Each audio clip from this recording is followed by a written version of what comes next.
بسم اللہ الرحمن الرحیم۔ محترم ناظرین، السلام علیکم۔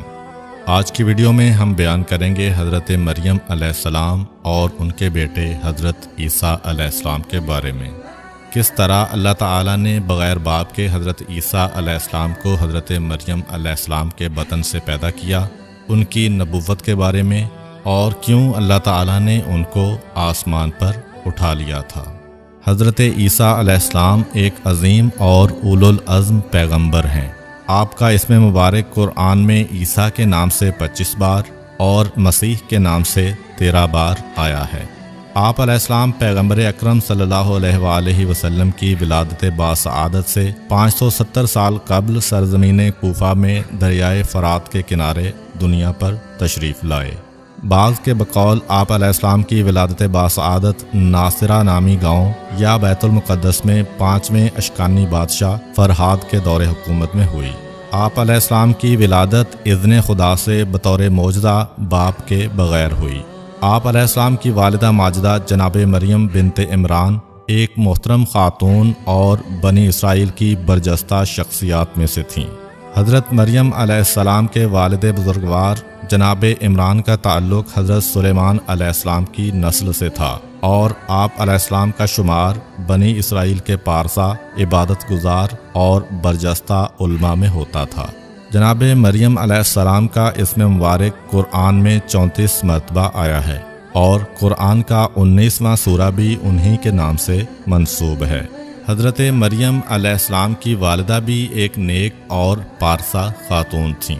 ایک دن انہوں نے خدا سے دعا کی کہ وہ انہیں ایک فرزند عنایت فرمائے جسے وہ بیت المقدس کی خدمت کے لیے دے دیں۔ ان کی دعا قبول ہوئی اور خدا نے انہیں مریم علیہ السلام جیسی بیٹی عطا فرمائی، اور وہ اس کو بیت المقدس لے گئیں۔ وہاں جا کر انہوں نے خدا سے دعا مانگی کہ وہ مریم علیہ السلام اور اس کی اولاد کو شیطان کے شر سے محفوظ رکھے۔ تب ان کی یہ دعا بھی قبول ہو گئی۔ جب مریم علیہ السلام کو بیت المقدس لایا گیا تو وہاں کے منتظمین کے مابین ان کی پرورش کے بارے میں تکرار ہونے لگی۔ ان میں سے ہر ایک چاہتا تھا کہ وہی ان کی پرورش کرے۔ آخرکار جھگڑا ختم کرنے کے لیے قرعہ ڈالا گیا تو اس میں حضرت زکریا علیہ السلام کا نام آیا۔ چنانچہ انہوں نے مریم علیہ السلام کی پرورش کرنے کی ذمہ داری سنبھال لی۔ جب مریم علیہ السلام سن تمیز کو پہنچیں تو حضرت زکریا علیہ السلام نے ان کے لیے بیت المقدس میں ایک حجرہ مخصوص کر دیا جہاں وہ عبادت خدا میں مشغول رہتے ہیں۔ مریم علیہ السلام عصمت کے مرتبے پر فائز تھیں، اور خدا نے انہیں تمام عورتوں پر برتری عطا فرمائی۔ ایک دن جب مریم علیہ السلام محراب عبادت میں تھیں، جبرائیل علیہ السلام ایک جوان آدمی کی شکل میں ان کے سامنے آئے اور وہ گھبرا گئیں۔ جبرائیل علیہ السلام نے کہا، ڈرو مت، میں فرشتہ ہوں اور آپ کو بشارت دینے آیا ہوں کہ خدا آپ کو ایک بیٹا عنایت کرے گا۔ وہ دنیا اور آخرت میں محترم ہوگا اور گہوارے میں باتیں کرے گا۔ مریم علیہ السلام نے کہا، یہ کیوں کر ممکن ہے جبکہ کسی مرد نے مجھے چھوا تک نہیں۔ جبرائیل علیہ السلام نے کہا، یہ بات خدا کی قدرت سے کچھ بعید نہیں، وہ ہر طرح سے پیدا کر سکتا ہے، کیونکہ جب وہ کسی چیز کا ارادہ کرتا ہے تو اس کے ساتھ ہی وہ چیز عالم وجود میں آ جاتی ہے۔ اسی وقت مریم علیہ السلام نے اپنے آپ کو حاملہ پایا، جس سے انہیں خوف اور پریشانی نے گھیر لیا۔ وہ سوچ رہی تھیں کہ یہ کیوں کر ممکن ہے کہ ایک کنواری لڑکی حاملہ ہو جائے اور بچے کو جنم دے۔ پھر جوں وہ اپنے بارے میں سوچتیں اور بھی پریشان ہو جاتیں۔ اگرچہ وہ دنیا کی عورتوں کی سردار تھیں اور ان کا خدا پر ایمان کمال درجے پر پہنچا ہوا تھا، وہ یہ بھی جانتی تھیں کہ خدا ہر حالت میں ان کی مدد کرے گا، لیکن وہ نادان اور ضدی یہودیوں کی زبان کے شر سے ڈرتی تھیں۔ وہ سوچتی تھیں کہ ان کے طعنوں کا کیا جواب دیں گی اور اپنی بے گناہی کا کیا ثبوت پیش کریں گی، جس سے مخالفین کی زبان بند ہو جائے اور وہ ان کے شر سے محفوظ رہ سکیں۔ اس سلسلے میں بہت کچھ کہا گیا اور بہت سی قابل اعتراض روایات نقل کی گئی ہیں۔ چنانچہ انبیاء کرام علیہم السلام کی تاریخ پر قلم اٹھانے والے کئی علماء نے بعض مصری مصنفین کی تقلید میں مریم علیہ السلام کے حمل کو عمومی مدت کا حمل قرار دیتے ہوئے کہا ہے کہ وہ کئی مہینوں تک ذہنی پریشانی میں مبتلا رہیں۔ لیکن بعض علماء کی روایات بتاتی ہیں کہ رات کو جبرائیل علیہ السلام نے مریم علیہ السلام کے گریبان میں جو پھونک ماری تو وہ حاملہ ہوئیں اور اسی صبح کو وضع حمل ہو گیا، لہٰذا ان کے حمل کی مدت 9 مہینے کے بجائے کل 9 گھنٹے تھی، واللہ عالم۔ بہرحال مریم معصومہ نے خدا کی مرضی کے آگے سر تسلیم خم کر دیا اور اپنے معاملات اس کے سپرد کر دیے، حتیٰ کہ وضع حمل کا وقت آ پہنچا۔ جب درد زاہ شروع ہوا تو وہ کھجور کے ایک خشک درخت کے پاس پہنچیں۔ انہوں نے اس بیابان میں کسی دایا اور تیماردار کے بغیر ہی یہ تکلیف برداشت کی اور اپنے خوبرو بچے کو جنم دیا۔ تب انتہائی رنج و غم کے عالم میں ان کی زبان سے یہ الفاظ نکلے، اے کاش کہ میں یہ وقت آنے سے پہلے ہی مر گئی ہوتی اور میں بھولے بسرے لوگوں میں سے ہو جاتی۔ پھر اچانک ہی غمگین مریم نے ایک بڑی خوش آئند آواز سنی کہ کوئی انہیں تسلی دیتے ہوئے کہہ رہا تھا، اے مریم علیہ السلام، غمگین مت ہو، خدا نے تمہارے پاؤں تلے ایک چشمہ جاری کر دیا ہے، اس کا پانی استعمال کرو اور کھجور کے اس درخت کو ہلاؤ اور اس سے جو کھجوریں گریں وہ کھاؤ اور سکون حاصل کرو۔ اگرچہ ان الفاظ سے پریشان خاطر مریم علیہ السلام کو خاصی تسلی ہوئی، لیکن پھر بھی وہ لوگوں کے طعن و تشنیع کا تصور کر کے دل ہی دل میں ڈر رہی تھیں۔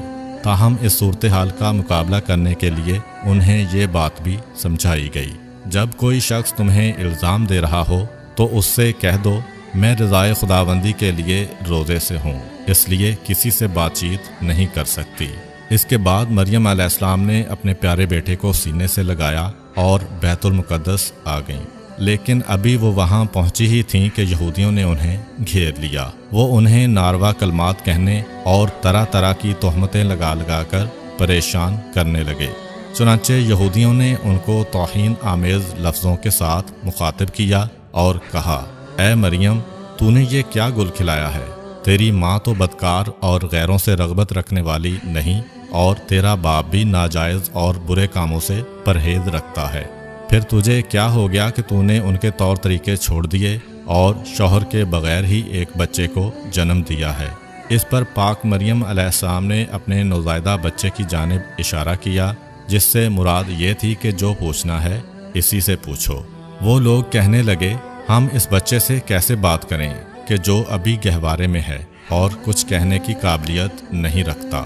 اس وقت خدا کی قدرت سے بچے نے بولنا شروع کیا، چنانچہ اس نے اپنی بزرگی اور بلند مرتبے کا ذکر کیا اور کہا، میں خدا کا بندہ ہوں، اس نے مجھ پر مہربانی فرمائی اور مجھے اپنا پیغمبر قرار دیا ہے۔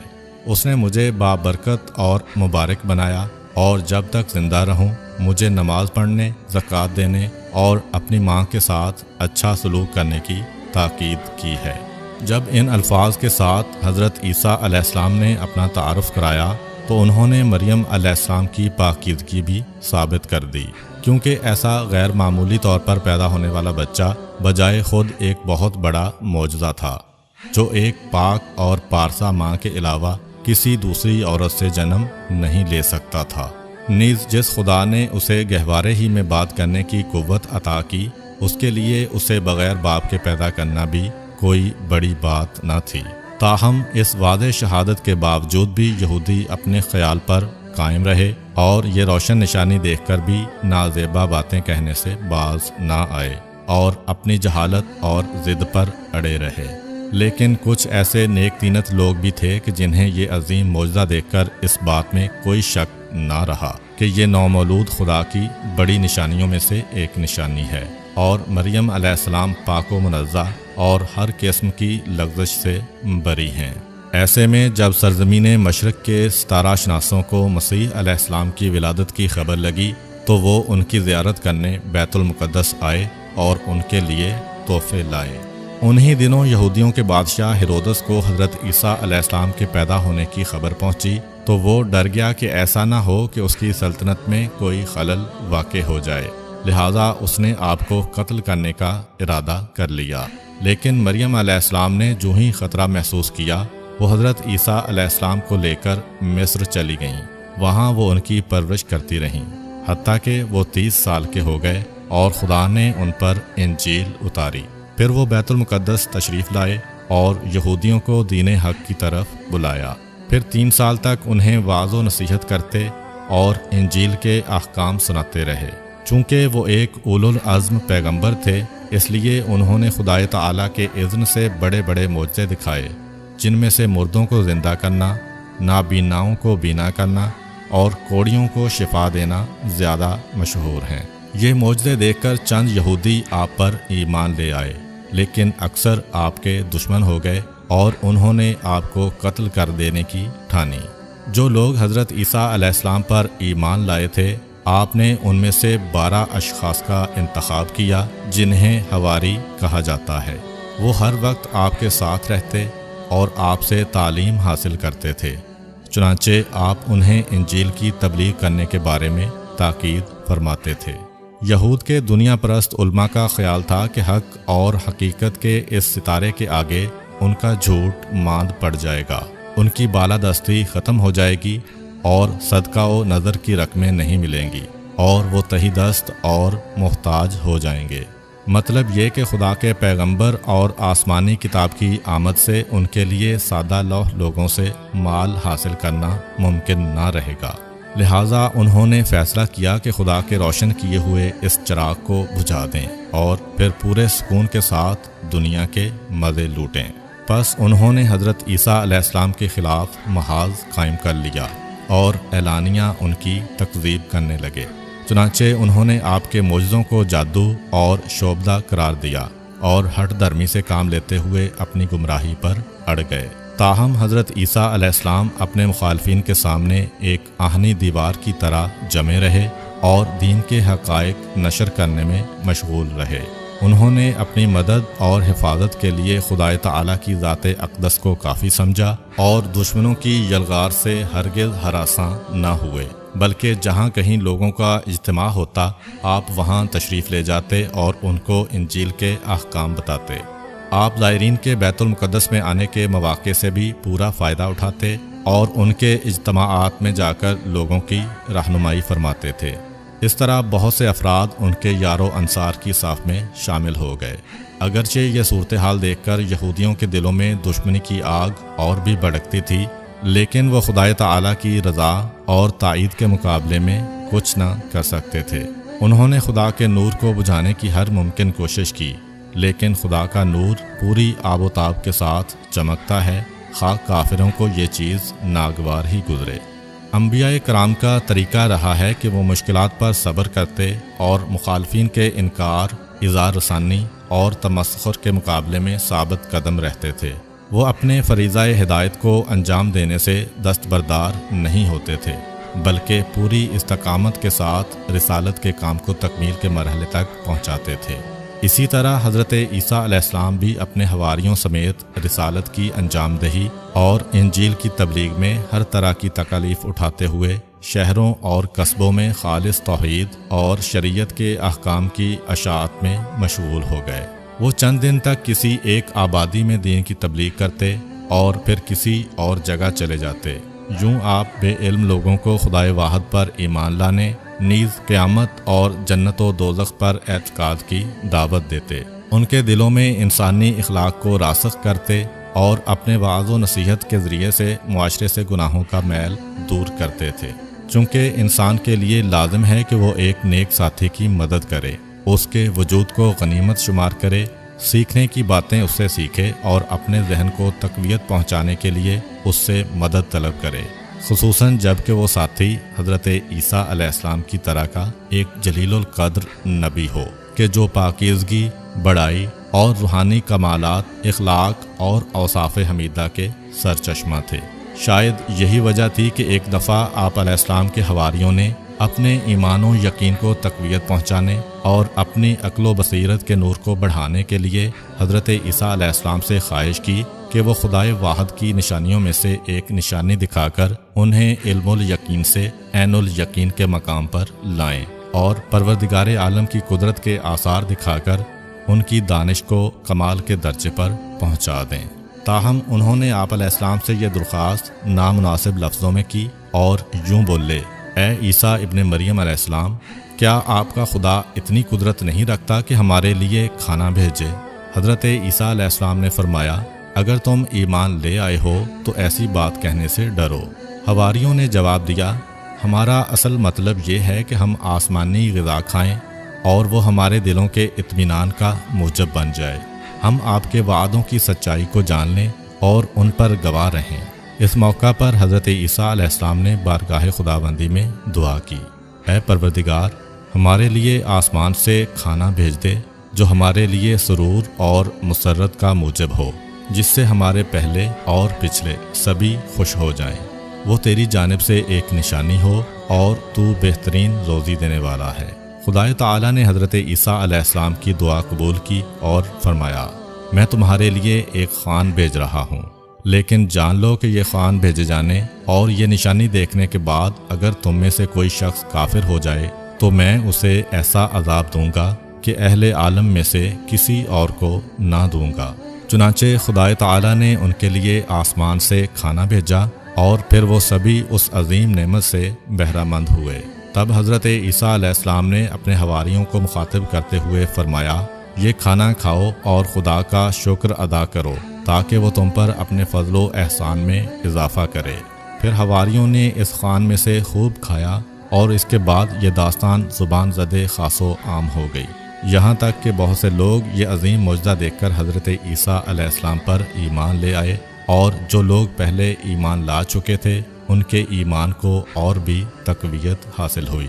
اگرچہ حضرت عیسیٰ علیہ السلام نے یہودیوں کو حق کی دعوت دینے میں کوئی کسر باقی نہیں چھوڑی، آپ نے انہیں راہ راست اختیار کرنے اور بری عادات چھوڑ دینے کی ہدایت میں انتہائی محنت اور مشقت سے کام کیا، لیکن ان کی ضد اور دشمنی سے آپ کی دعوت حق اور دن رات کی کوشش کا ان مغرور دنیا پرست اور لالچی لوگوں پر کوئی اثر نہ ہوا، اور انہوں نے اپنا متعصبانہ رویہ ترک نہ کیا۔ ان کی اس روگردانی اور دشمنی کا اصل سبب پیشوائی اور سرداری کی بے پناہ خواہش ہی تھی، کیونکہ وہ محسوس کر رہے تھے کہ حضرت عیسیٰ علیہ السلام کی دعوت کے باعث ان کی قیادت اور سیادت خطرے میں ہے، ان کی سرداری کا دور ختم ہونے والا ہے اور اب وہ کسی اور کے ہاتھ میں جانے والی ہے۔ چنانچہ یہودی خدا کے پیغمبر اور پاکیزگی کے پیکر حضرت عیسیٰ علیہ السلام کی مخالفت سے باز نہ آئے، حتیٰ کہ ان پر شورش پھیلانے اور ملک کا امن و امان درہم برہم کرنے کا الزام دھرا اور ان کو فتنہ و فساد کی جڑ قرار دیا۔ یہودی یہ سمجھتے تھے کہ وہ اپنی ایسی گھناؤنی سازشوں سے دین حق کی پیش رفت کو روک لیں گے، لیکن یہ ان کی بھول تھی۔ تاہم حضرت عیسیٰ علیہ السلام اپنے خدا پر بھروسہ کرتے تھے اور انہیں اطمینان تھا کہ خدا ان کا بہترین محافظ اور مددگار ہے، کیونکہ اس نے ان سے وعدہ کر رکھا تھا کہ وہ انہیں دشمنوں کے مکر و فریب سے اپنی امان میں رکھے گا۔ یہودیوں نے ایک اور طریقے سے دین حق کا راستہ روکا، انہوں نے حضرت عیسیٰ علیہ السلام کی دعوت کو جادو ٹونے کا نام دیا۔ انہوں نے یہ بھی کہا کہ یہ شخص حضرت موسیٰ علیہ السلام کے دین سے پھر گیا ہے، اس نے ان کی شریعت کو ترک کر دیا ہے اور شنبہ یعنی ہفتے کے دن کا احترام نہیں کرتا۔ واضح رہے کہ شریعت موسوی میں ہفتے کے دن کو بہت محترم جانا جاتا ہے اور اس دن وہ ہر طرح کے فعل بد سے گریز کرنے کی کوشش کرتے ہیں۔ پھر انہوں نے حضرت عیسیٰ علیہ السلام کے بارے میں باہم مشورہ کیا اور بالآخر اس جلیل القدر پیغمبر کو قتل کرنے کا فیصلہ کر لیا۔ اپنا یہ مقصد حاصل کرنے کی خاطر انہوں نے حضرت عیسیٰ علیہ السلام کی تلاش شروع کر دی، کیونکہ جس شخص کے ٹھکانے کا علم نہ ہو اس تک پہنچنا مشکل ہوتا ہے، اس لیے انہوں نے اپنے کئی جاسوسوں کو ادھر ادھر دوڑایا۔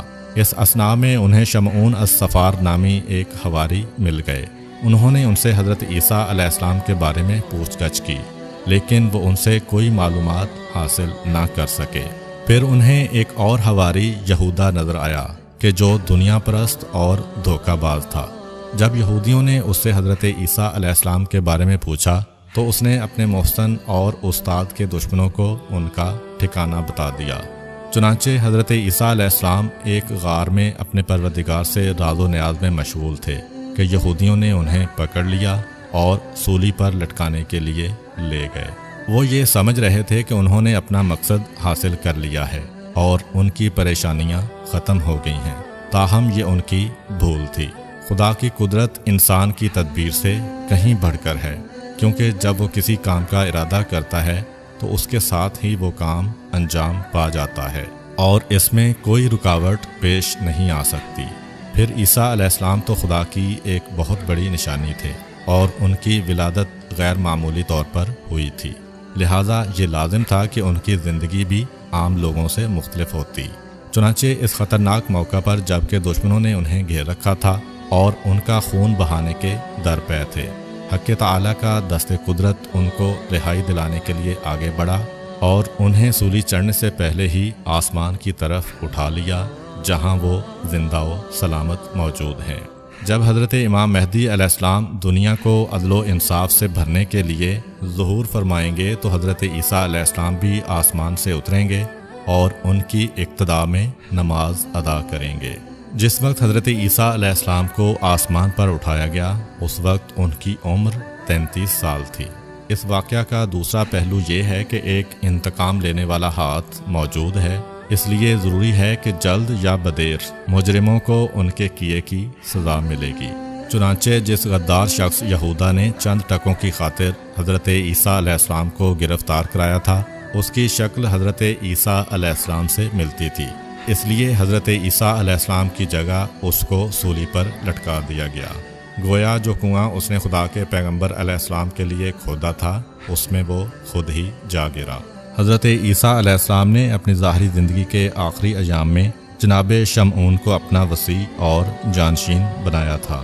حضرت یحییٰ علیہ السلام نے آپ علیہ السلام کی تصدیق کی اور آپ علیہ السلام کی شریعت کے مبلغ بنے۔ آپ کی شریعت پیغمبر اسلام صلی اللہ علیہ وآلہ وسلم کی بعثت تک 610 سال جاری رہی۔ اب بھی دنیا میں حضرت مسیح علیہ السلام کی شریعت کے پیروں کی تعداد سب سے زیادہ ہے۔ آپ کے پیرووں کو مسیحی یا عیسائی کہا جاتا ہے۔ امید کرتا ہوں کہ آپ کو آج کی ویڈیو اچھی لگی ہوگی۔ اگر آپ کو ہماری ویڈیو اچھی لگی ہے تو ویڈیو کو لائک کریں اور مزید اس طرح کی ویڈیوز دیکھنے کے لیے ہمارا چینل سبسکرائب کر لیں۔ ملتے ہیں نیکسٹ ویڈیو میں، اجازت دیجیے، اللہ حافظ۔